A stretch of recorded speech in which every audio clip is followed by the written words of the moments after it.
Hey guys, so Trevor here from Beyond Eternal. As per Ryan Embry, Doom Machine's guitar player, I'm shooting a semi-rig rundown for him. The only thing is, unfortunately, I have one piece of gear. So what I'm going to do is I'll bring up the other bits of gear that are still at Roy's. Unfortunately, due to this whole virus, there's nothing. I don't actually have I have the ability to go out and grab the gear, but it's gonna revolve me saying to Roy, "Hey, do you want to do you want to like load my gear and take it downstairs and put it outside for me?" No. So really quickly, I'll do this from the comfort of my own home, so that way that I don't have to go out and there's no issues. So the gear that I use in the band, I'm the bass player and I am the singer. So starting with the microphones, what I use is a right hook microphone. It's black. It's just the black in color. Nothing. There's no fancy tagline like Roy does for his. So we use just basic cables, I guess, like Yorkville cables. We use there's some Dunlop cables kicking around. I don't use picks. I generally use my fingers. But when I do use picks, I do use Dunlop Green Tortex, which I have a few at the rehearsal room or headquarters, I guess, as it were. When it comes to pedals and stuff, I only have one pedal. I literally have never been a pedal guy. I should probably change that and definitely get a chromatic tuner pedal. That's definitely one thing I should have in my arsenal. But I don't have. So eventually, at some point, eventually, I guess I'll get one. But the pedal that I do currently have is it's made by Morley. It's a Power Fuzzwah. Now the Power Fuzzwah, it is Cliff Burton's signature.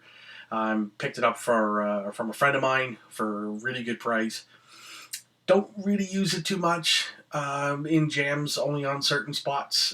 Sometimes I'll just bust it in and play a little bit of, I'll have a little bit of distortion when we do Live for Nothing, nothing too extreme. But when it comes to amps, that's a different story. The amps that I use and I only have one amp currently right now. I'd like to upgrade that, obviously, at some point down the road, and obviously when I get back to work.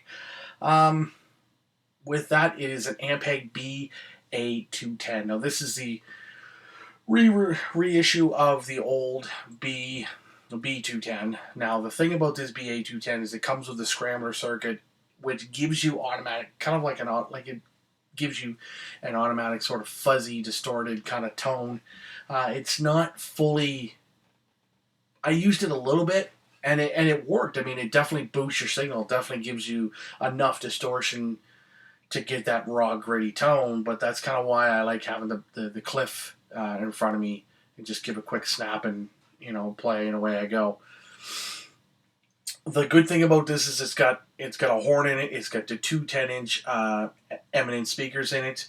It also has it's also got the hi-fi to kick in to add to the distortion, as well as the horn. What else it does have, the bonus part about this amp is it's got the tilt back feature, so I can kick it back during a live show, and I can have it facing me, and I can get my bass tone at my face. When I do that, I can also go through the front of the amp, and I can actually send a cable all the way to the front, and I can put it right to the front of the house, or wherever venue I'm playing in. I can plug it into the board, which is always a good thing, especially in any bigger venues. Now, we've only played one gig since I've returned. Pretty much almost a year ago. The record is almost done, but kind of sticking with the gear thing, playing the Panic Room, the good thing is I don't need that long of a cord to go from my amp to the board. It's a short distance. The amp itself is 450 watts, but if I wanted that extra boost and I want to have it facing me and I get all the tone from the amp, I can do that, and I can just have the sound guy, Wes Harris, just plug into the board and go from there. He didn't have any real bass bins beforehand. Now he's got some, so we can actually upgrade the sound, which is great. Talking about basses. Now, one of my basses is currently, as I obviously at the rehearsal room, it is a Schecter Scorpion. Now, it's a neck through bass, and it has EMG pickups in it, so they're active pickups. The good thing about the neck through is that it's got a better sustain and it's got a better tone to it. I find that bass is set to C standard, a full drop, not just your D DGC or DGCF or whatever. It's a full C standard tuning that we use for that. So we only use that for some songs. Now it is a 4-string, so with that I went out and I bought a 5-string set. I used the 4 beefier strings or the 4 lowest, and I take the high E or the high off and just leave it off in a package close to my amp. Now, tuning it that way, it gives me I don't have to worry about owning a 5-string. Would I like one? Yeah, maybe at some point. I don't necessarily need one. But the Schecter Scorpion Diamonds, it's a Diamond series. They've been around for a few years. Actually, probably, yeah, geez, almost 20 years at this. 17 years this has been around. Now, my main bass, the one that is tuned E flat. This is a Schecter Stiletto Extreme 4 from the Diamond series. So I'll get the camera in there as best I can.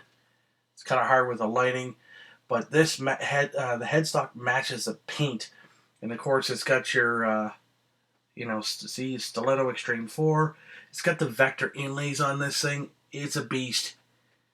She's got Schecter Diamond series humbuckers or soap bar pickups. She's just got your standard Schecter style bridge, and of course you get your 4 knobs. So you're looking at your tone. There's one tone, there's a blend, there's a master volume, and I think the other one's a bass boost and cut. So this also, as you can see from the back here, and you actually can't see because there's no actual battery box here. It's actually located in here. She's got 6 bolts, so this neck's going absolutely nowhere. I've got Schaller strap locks on these things. Because I used to have a jazz bass where literally it would fall off almost all the time with just your standardized strap buttons. This is this was actually crafted in Indonesia. I'm going to try and get that up there as close as you can. So crafted in Indonesia. These are Schecter tuners. Nothing overly fancy, but she does the trick, man. She holds up real well. I've got Ernie ball strings on this right now, just your 50 to 105s. This thing holds up well. I've been using it pretty much for most of my time in the band. I've had this bass now for about 7 years. Can't believe I actually almost sold this fucking thing. So the good thing is that, this was featured on the first record. Every single song. The only song that we had on the first record that was down tuned was Curtain Falls, and that was just in drop D.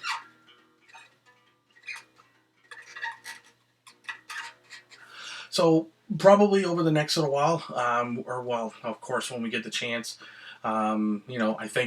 I hope the other guys can do this. It's really going to depend on if they have the ability. John might be the only one that actually can't really do a video unless he does it at Roy's house, but social distancing and all.